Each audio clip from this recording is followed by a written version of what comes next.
Okay, I'll just pop you on mute just for the recording piece. Sure. Okay.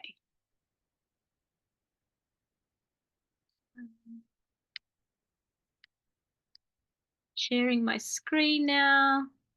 So today's topic is on the protector, which is really fantastic that you're here, Glenda, because I know that you asked a couple of questions around this, and I know I use this word a lot in my therapy practice as opposed to self-sabotage.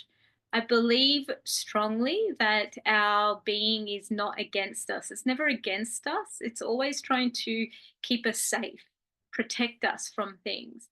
And this is why I call it the protector instead of self-sabotage. Okay. Yeah.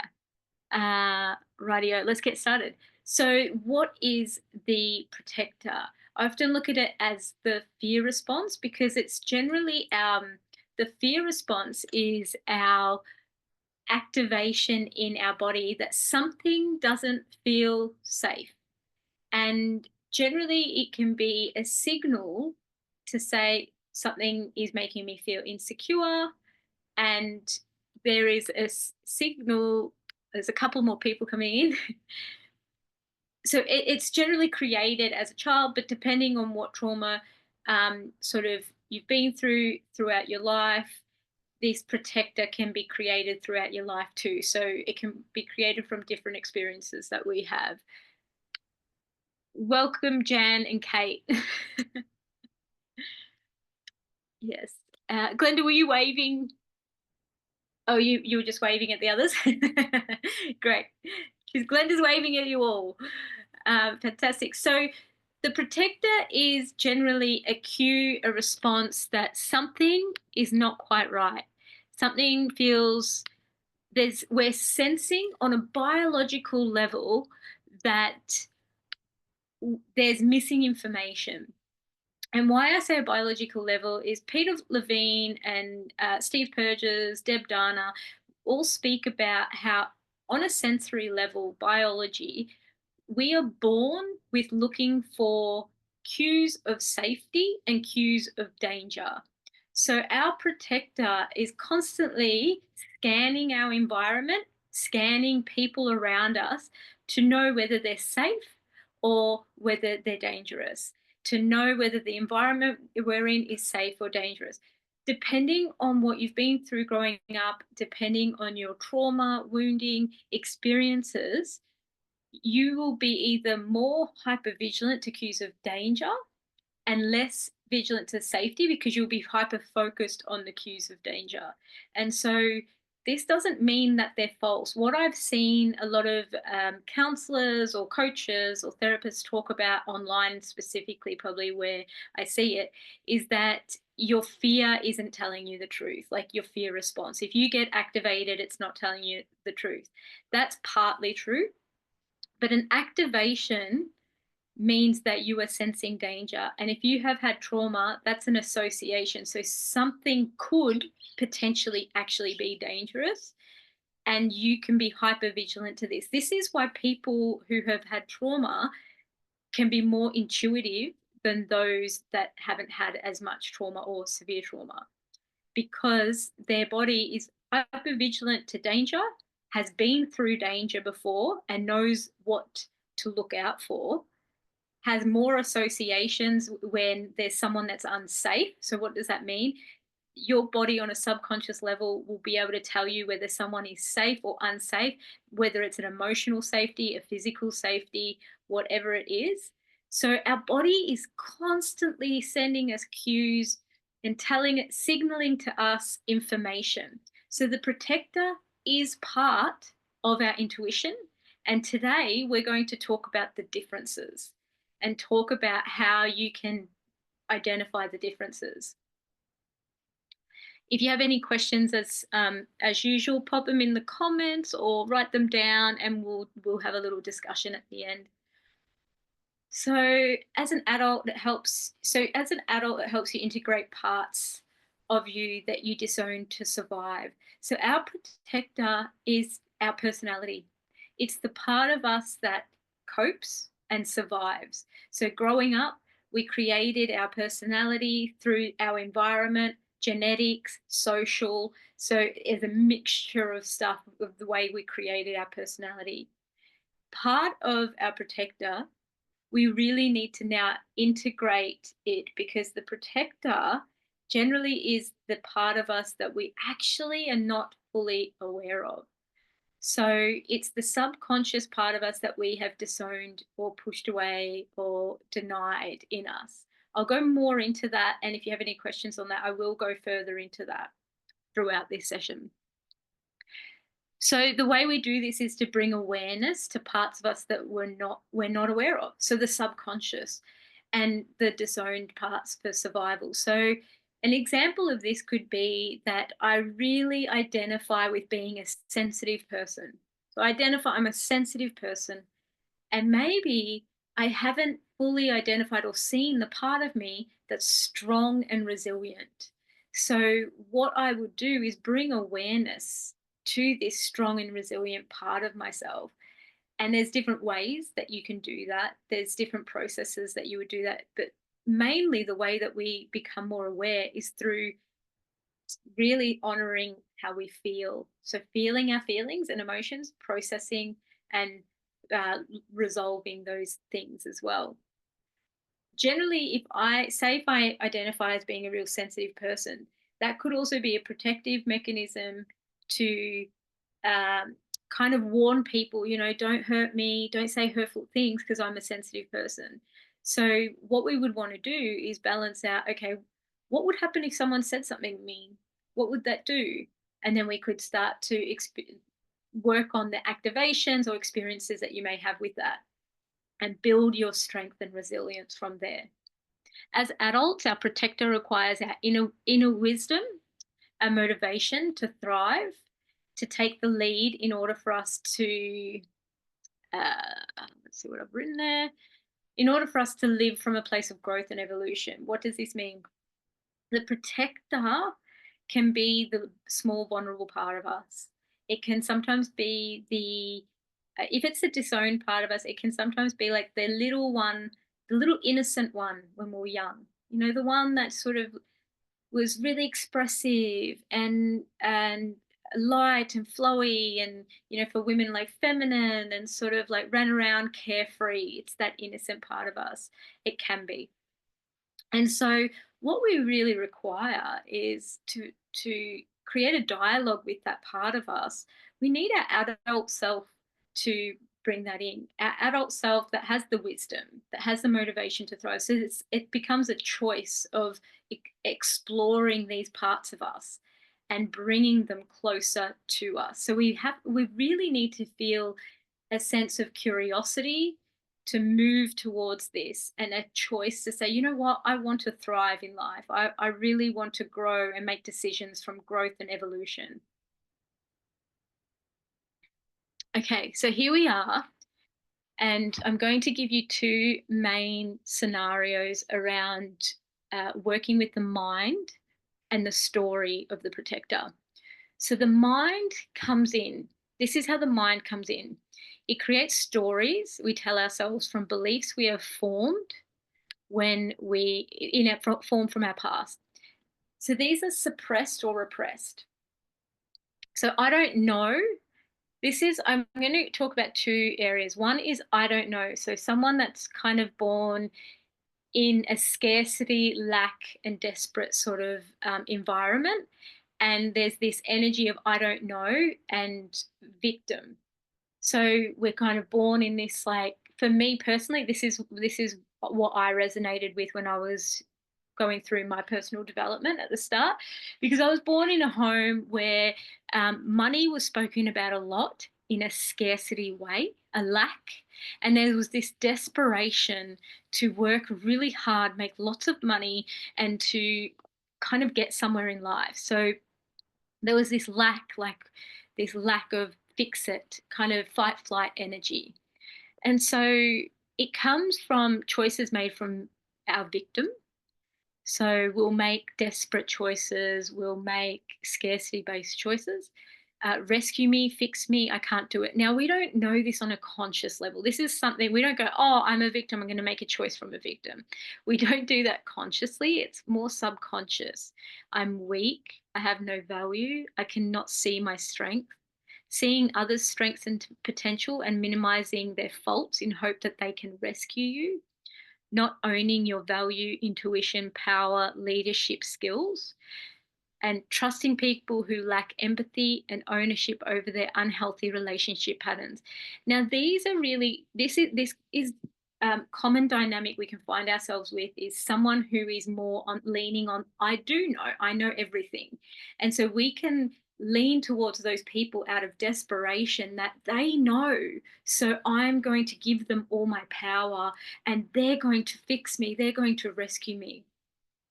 And I'll tell you what happens when we come out of this phase, but this is kind of the mind coming in. So having a think about for yourselves when I go through this, like which one you resonate with the most. Okay, so the next one, I already know. This can be one of the hardest core beliefs that we can have, in terms of many of you who are in this masterclass probably don't have this I already know wounding, I would say, because you're doing the work, you're leaning into it. Some people come to me for therapy with this belief of I already know, and maybe last for a couple of sessions and then leave, because I already know comes from a very disempowered place. What's been suppressed or repressed is this disempowerment. So being born into a household where power and control were ways to try to control children, but it's an empty way to do this. So what can happen is it can lead to very high levels of trauma. And when this happens, we as children can then become very self-sufficient, very independent, intelligent, and become extremely resourceful, so we can fix the environment around us and also leave home and survive, get away from sort of the chaos, the trauma, or the abuse that might be happening. And the belief systems that we start to form is, I already know this, they're dumb, I'm the smart one. It can be seeing people's faults to reinforce your beliefs that you're better. Now, an example for this can be seeing that one that I uncovered recently, which I find really fascinating and I want to share with you, is I knew someone that did not own in themselves the part of them that felt ugly. And so what I realized was happening when I was with this person is that they were judging me in terms of my looks, and felt that they thought I was ugly, because what was really happening down below is that they weren't owning the part of themselves that felt ugly. And when this happens, so if I'm looking at someone else going, oh, look at their ugliness, right? Or it could be their intelligence. They're not really intelligent. I'm more intelligent than them. It's an external validation and comparison that lasts for like a quick moment, like a dopamine hit, and it's empty. It's not sustainable. The ugly in comparison can be really common for women in our society. It's like this has been passed down. We've got to be beautiful. We've got to be, always looking after ourselves. It's like a status thing. We're now looking at things more deeply. Women have more purpose. We need deeper connections. We're no longer just focused on looks. So that's something that we really need to own, to be able to go, okay, if I've got this wounding where I'm looking at people's ugliness or that they're not smart enough, what's really happening is I'm not looking at the part of me that feels disempowered, that feels like I'm not smart enough. So I'm happy for more questions around that too, because I know it can be a bit of a complex theory that I'm bringing in. Seeing people as dumb to reinforce my own intelligence is what I was saying before. You are disowning the part of yourself that lacks intelligence or doesn't know. This is the opposite of curiosity. And the reason I bring this in, because I think it's really important that people, if you know or come across people like this, you will know that they'll lack curiosity. So if you ever meet, say if you're dating, or if you are looking at a business partner, or you're looking at someone to work for you, or whatever it is that you're looking at creating a relationship with someone for whatever reason, you can look for these qualities because you don't necessarily want to have these people in your life. It's generally they're opposite to curiosity, which means that they won't be curious about your experience either. So there will be a one-way relationship. I don't need therapy. I already know how to do this. You don't need people and you're better than them. I don't need anyone's help or support more than. So this can be quite an avoidant sort of characteristic too. Like they can be causing a lot of harm to people and themselves, maybe through addiction, and say, I don't need anyone's help. I'll do it myself. And that's where it can be really quite dangerous. I mean, talented other people are dumb. I've kind of crossed that one. I've said that a lot. Choosing healers and modalities that reinforce their belief system. This is very common in spiritual world, where people can choose healers that make them more grandiose and more special. So it reinforces I already know. Find it hard to receive care, support, and encouragement. So receiving in general is very difficult. This is at the core of not being able to change someone. You know, we talk about this in relationship to other. If you're with someone that is hurtful, not considerate, not curious about you, not caring and empathetic, there is no way that you can possibly change that person, because what they're actually lacking is the ability to receive care, support, love, encouragement themselves. And so they have almost like this wall up because it's too vulnerable and out of control to be receiving to that level. Minimize and dismissing positive experiences you have. So say if I have a session with someone and they have this incredible experience in my therapy practice, someone who's I don't know, their protector will come in and the story will be, well, it wasn't that good anyway, and no, I don't think I really need help. I think that it just, that's probably enough. That will do. I think I've worked on it enough. So it can come in and try to minimize and dismiss experiences, and not owning. And so overall, what it is not owning that part that feels disempowered, weak, vulnerable, or unsafe. So the biggest fear of someone who says, I already know, who has lacks curiosity, has a guru complex, something around those lines, it doesn't have to be that extreme. The biggest fear is being out of control. And feelings and emotions and being in relationship to someone else is one of the biggest ways that you can feel out of control. So we all have a fear of probably being out of control. It's just more amplified in this dynamic of I already know. So the other one I spoke about was I don't know. And this one's I already know. I don't know is a bit easy to come out of because there's more, you're looking towards someone else to support you in that. How do we own these parts of us? So let's think about integrating and owning the story. How do we do that? So becoming curious. Anytime we're closed off to something, the thing that I always say is what's the missing information, and asking questions and becoming curious. Exploring my parts and stories. So that's what therapy does.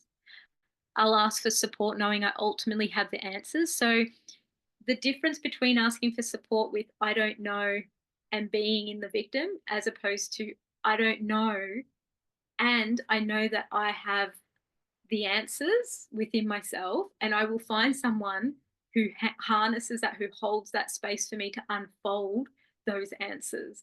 That's ultimately what you want, is a therapist or someone, a coach, a therapist, whatever modality they're teaching, whether it's kinesiology, Reiki, breath work, someone that really can honor your process and unfolding.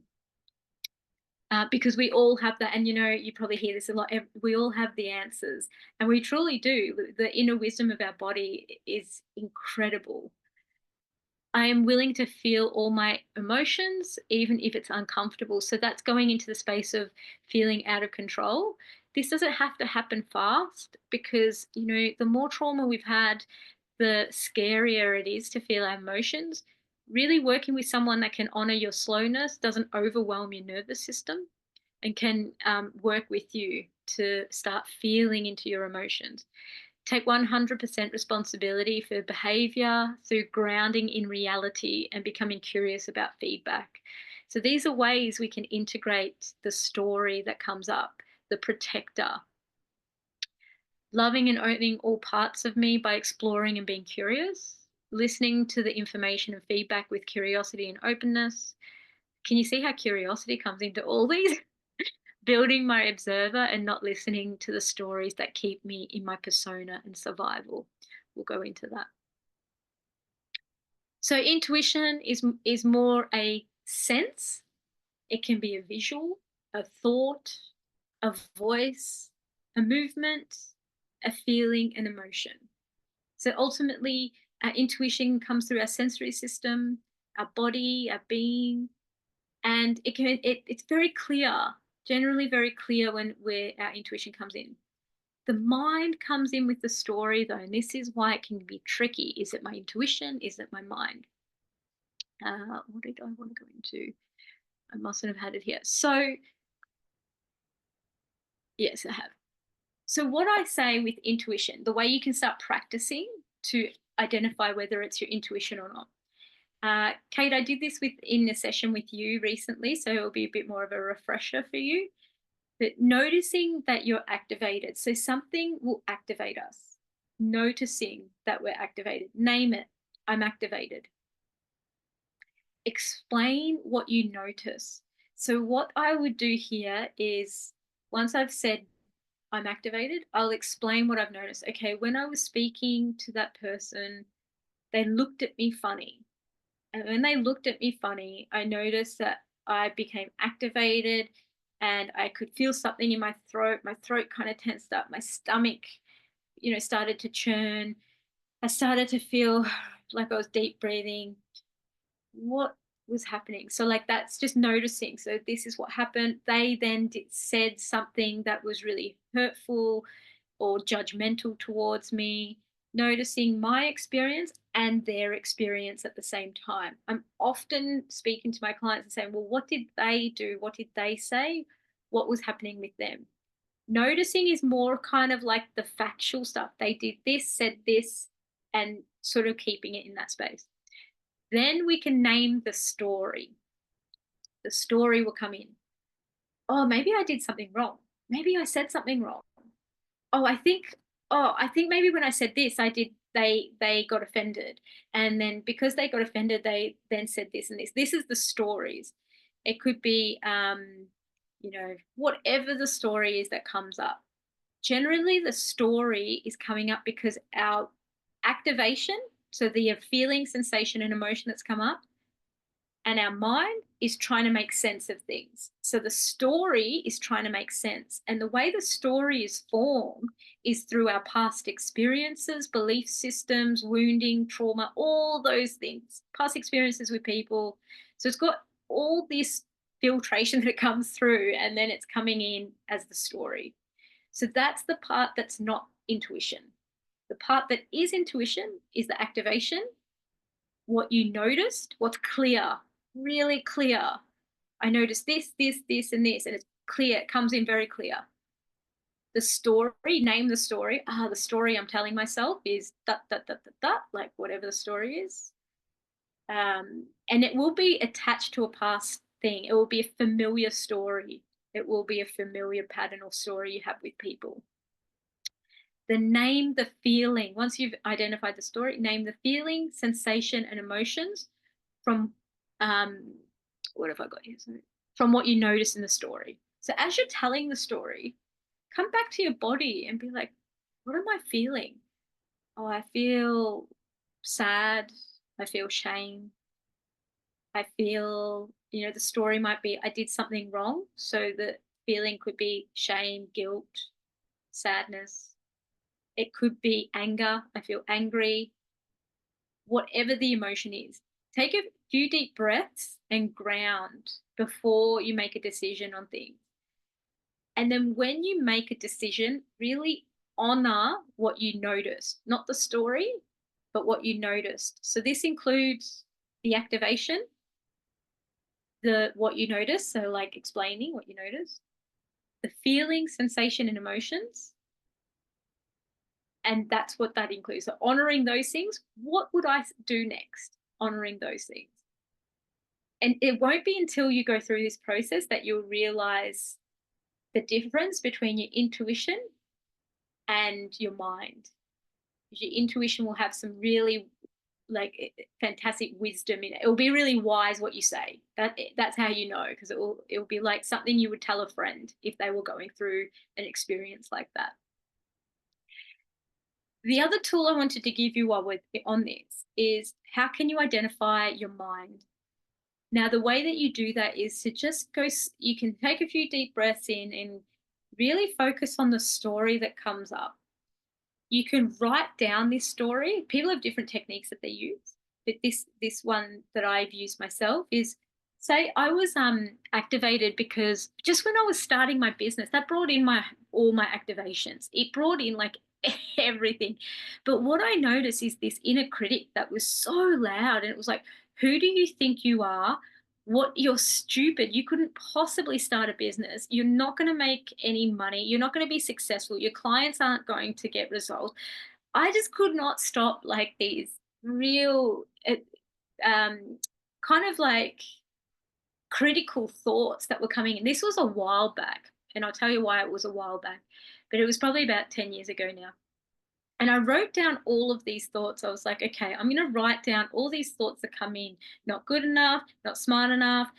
Who do you think you are? And I wrote them all down. And then when I read them, I read through them and I went, oh, this sounds like really familiar.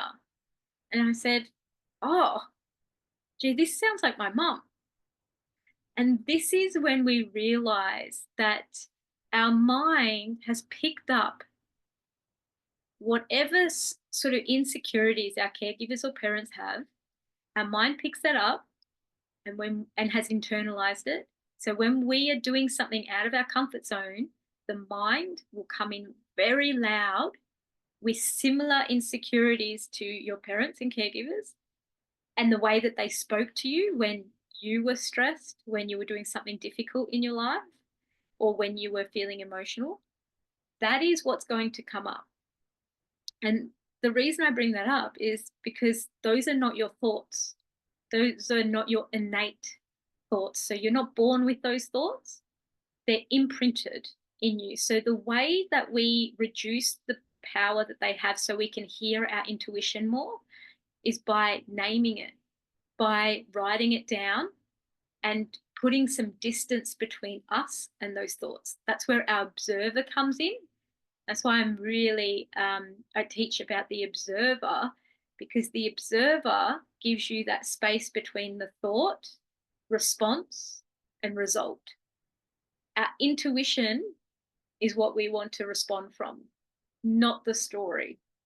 The story isn't accurate because the story, and you'll know the story is not accurate because the way that you see yourself is different to the way that the person that loves you and cares about you sees you.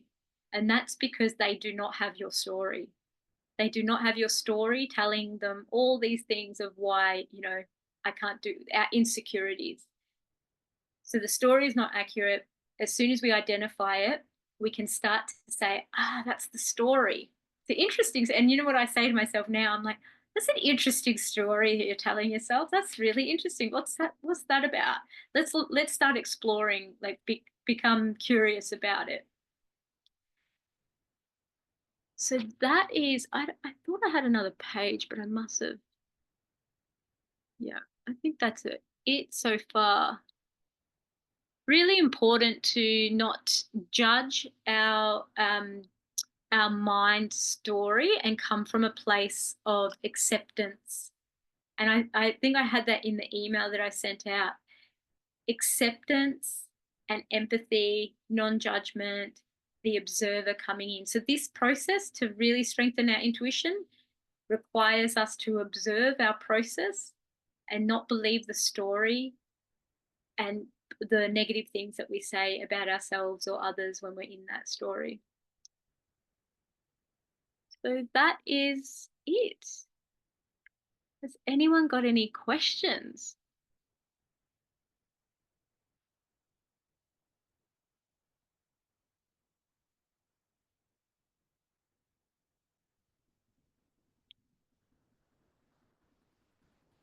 Is anyone like, I have no idea what you were just saying? I'm lost. I think Glenda, you can unmute yourself if you like. It just said it sounds good to me. Nice.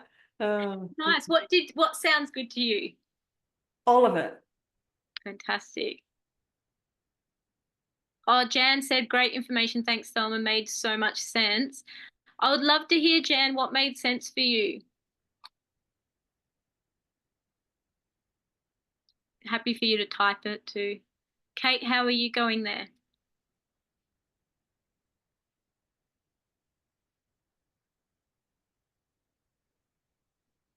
Shall I ask to unmute you? I think that's how that works.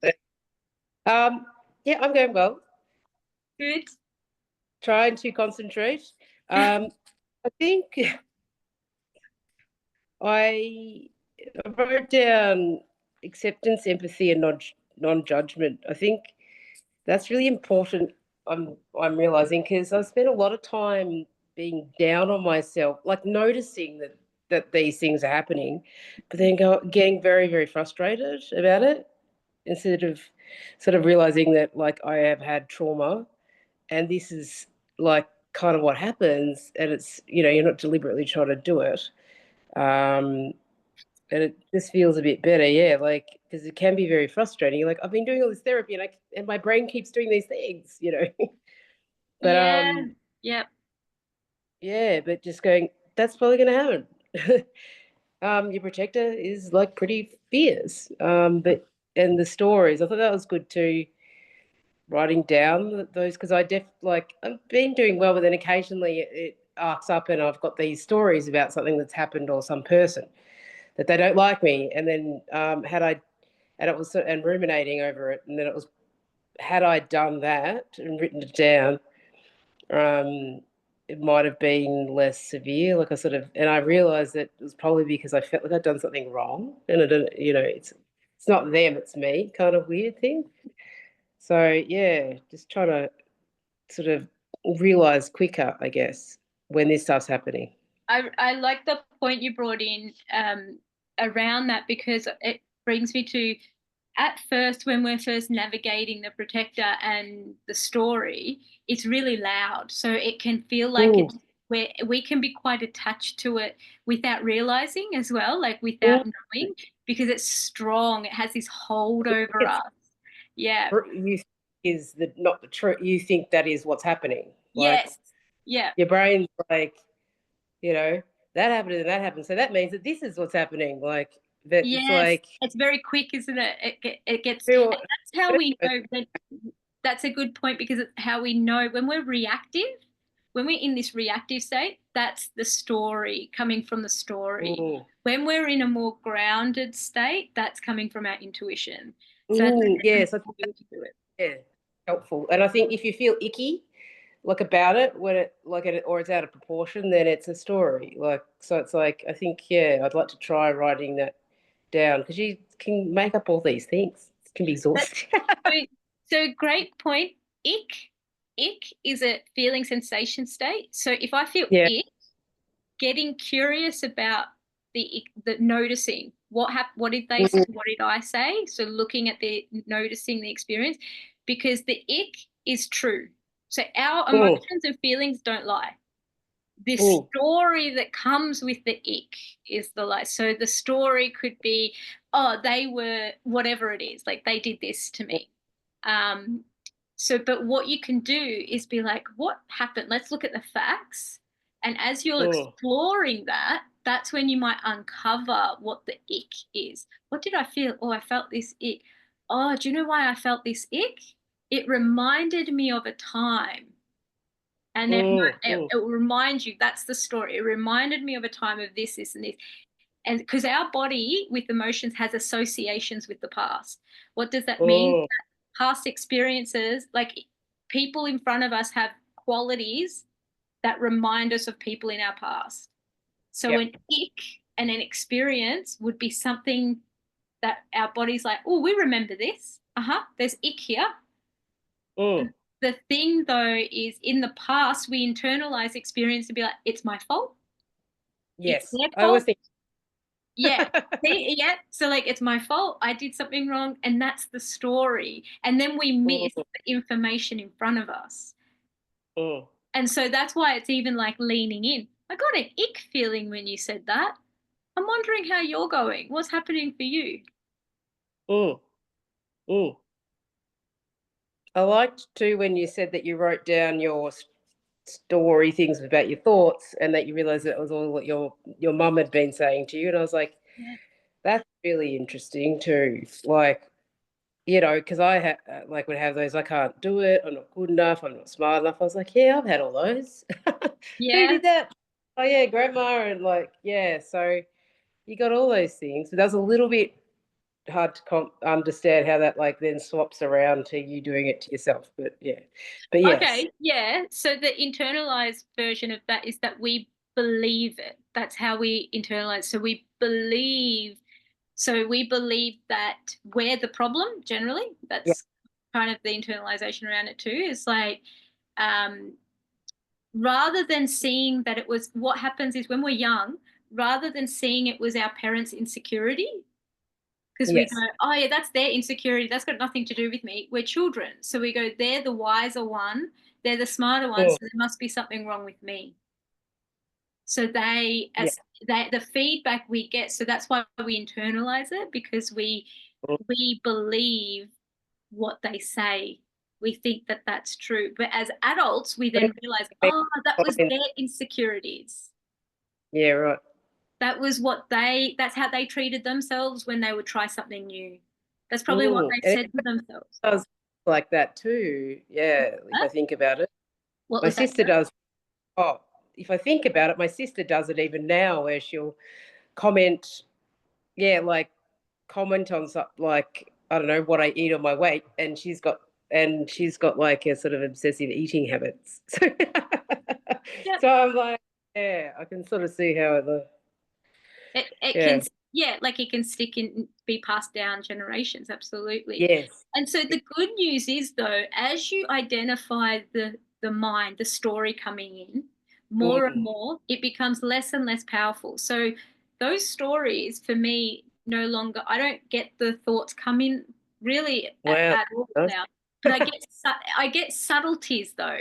So I've got to look at the subtleties now because I've done so much work on my inner critic that now Mm. the subtleties is what I look out for. And that's where you get to, especially with therapy. And I think also with you, Kate, that's where you've got to is like looking at those subtleties because now you know your observer is so strong and you know when the mind's coming in. It's like, okay, the subtleties now is something to look at as well.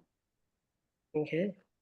And generally that's through our body, our signals, all the things that the Mm. information brings in. And that means slowing down, right? Correct. Yeah, That is true. I, Yes. Yeah. I did good yesterday though. I slowed down when I was made a ridiculous list of things to do. Amazing. Yeah, you're You know doing what? Car around and go home. Like great. Great. yeah. So Jan said that she found the difference between intuition and stories helpful. Great. Thanks, Jan. Okay. Glenda, go for it. What I was confused about at first with the protector, Yeah. it was like he's the protector, your unconscious mind, your subconscious, and I couldn't differentiate between what exactly the protector was until now today that you've explained Yes. exactly those things and the stuff that the stories, where did the stories come from, unconscious or subconscious, like, or both? Like, is it just? So with this is the interesting thing is, like, we're functioning very much from our subconscious, and the stories, they tend to come from the subconscious until we become aware of them. Okay. Then they become conscious. Then that brings in the awareness. So in the modality I learned in therapy, the two main things that they spoke about is awareness, bringing awareness into our process, and then bringing in the healing and what the inner wisdom of the body. Awareness is like number one, because what we're doing is we're bringing in the information and the stories that we've been functioning from without even realizing, from the subconscious, and then saying, okay, this is where I've been making my decisions from, was this story, this belief system here, Okay. this experience. But that's not true. It was when I was young, and I created a coping mechanism around it, but it no longer has truth to it, because I no longer live at home with my parents and that sort of thing. And I have choice here. The story makes us feel disempowered and as though we don't have choice. Yeah. Yeah. There's so much, truly. Sometimes it's just like, oh. Yeah. Well, and it's not until you go through processes, because it has valuable information, the protector. It actually has information on what we need to bridge the gap as well. So what I mean by that is, if we start to get to know our protector and bring it from the subconscious into the conscious, we'll realize our missing needs from growing up, what was missing. And those needs, in order for us to become more balanced as adults, those are the needs that we need to bring into our everyday life. But it's not until you start to delve into, why do I do the things that I do? Or why am I getting this outcome? And then you can start to say, I have a missing need there. I'm trying to meet this need. Yeah. Yeah. Thank you. You're welcome. I know that's a lot of information. I get excited about this. That's okay. I love hearing it, and it's just, it just goes in your head, and you get you. After this, I sort of do Mr. Google. Oh, great. And Google words and stuff, because I just sometimes I don't get it straight away. I'm the same. And Yeah. curiosity is your friend.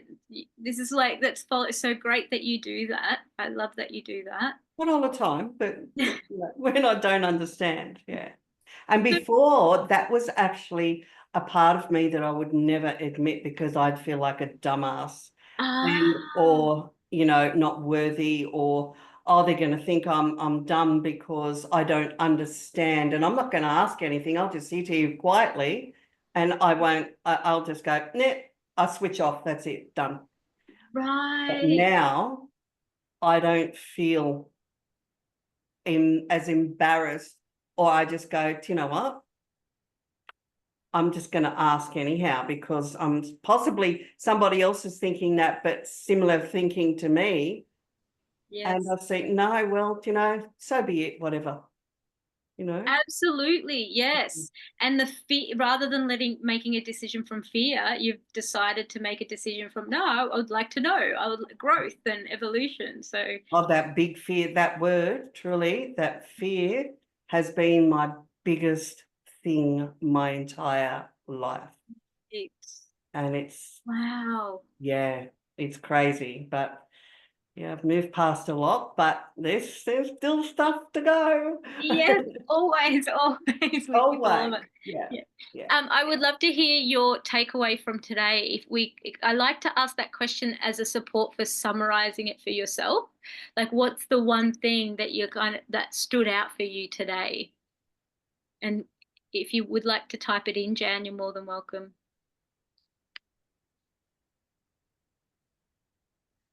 I suppose for me, reiterating what I'm actually doing is, I wouldn't say correct as such, but, well, I suppose I could, but all these little steps that I'm taking are positive, instead of thinking, oh, that's not going to do me any good, or something like that. Yes. And I'm so, like, I fell across you, and I mean, Raya told me about you, and stuff, and then all of a sudden you popped up, and I'm thinking, universe, you know, they're throwing these things in front of me that I probably wouldn't have seen before. Yes. Noticed. So yeah, that's pretty much my takeaway. Yeah. I love that, Glenda. You're following the thread with curiosity. Trying majority of the time. Oh, dearie me. Okay. Yeah. Kate, what about you? Oh, am I speaking? Yes, you are speaking. Yeah. Okay. Can you hear me? I think slowing down and listening to my intuition and not listening to stories, but writing them down and actually unpacking them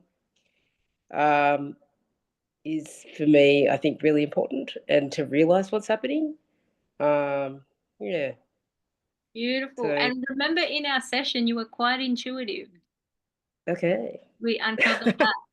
Yeah. I think I've been that I don't know what I'm talking about most of the time, my whole life. So I've dismissed my own, I dismissed my intuition over and over again. And now it's like, it's there. It's telling me how. And when you start listening to it, life actually starts being a lot easier. A lot easier. Yeah. Yes, that's so That's cool. I love that, Kate. That's decisions wonderful. that aren't aligned with what you really want. And you're not overworking yourself when you're tired and just all the things. Yeah. I just completely not listen to any of it. Yep. Yes. Thank you. That's so cool. Thanks for the cool insight. Jan, you've made it. I'll see if I can request to unmute you. Yep. Oh no, I think you're there? I did. Yeah. Okay. Yeah. Great. That was great. I relate to what Glenda was saying. I relate to what Kate's saying. But I really like the idea of writing down the stories that come up and, you know, thinking who does this relate to? Because you know, without writing it down, so I can sometimes see, oh yeah, this is mum, or I can see this in my sister as well, you know, coming from mum. But yeah, knowing the intuition side of it, you know, because I guess a lot of people, but I question my intuition and think, you know, how can I be sure? But yeah, that's a good way of thinking about it and separating the stories. Yes, fantastic. Thanks, Jan. Thanks for hopping on. It's good to see you. Yeah, definitely the writing it down, and just if you can't think, for those who are watching the replay, if you can't think of like someone in your family it sounds like, you can also just name it and just be like, I'm going to give it a name. So then you're putting some distance between your intuition and yourself and the protector mind coming in, the stories coming in. Yeah, you can give it a funny name even if you want. I was just going to ask, what do you mean by giving it a name? Like you can Well, you can call it whatever you want. you can call it whatever you want. Whatever intuitively comes to you, you could be like, Okay. oh, what's this? Okay. If I gave it a name, what would it be? Okay. And for me personally, it resonated for me. Like it just popped in intuitively, to be honest, with like, oh, this sounds like my mum. I was like, and it was such a big insight for me personally, but it might be a different sort of unfolding for you. Like you might go, what does this sound like? And an image of some sort of cartoon may come up or something, you know, who knows what your intuition will tell you. You can say whatever you want. Yes. Yeah. Okay. Exactly. Excellent. Yeah. Everyone will have their own individual sort of process around it. Okay. Yeah. Beautiful. Thank you so much for joining me today. Well, thank you. I look forward to next week. And yeah, I'll see you all a bit later. Have a good week. Yeah, you too. Bye. See you, ladies. Bye.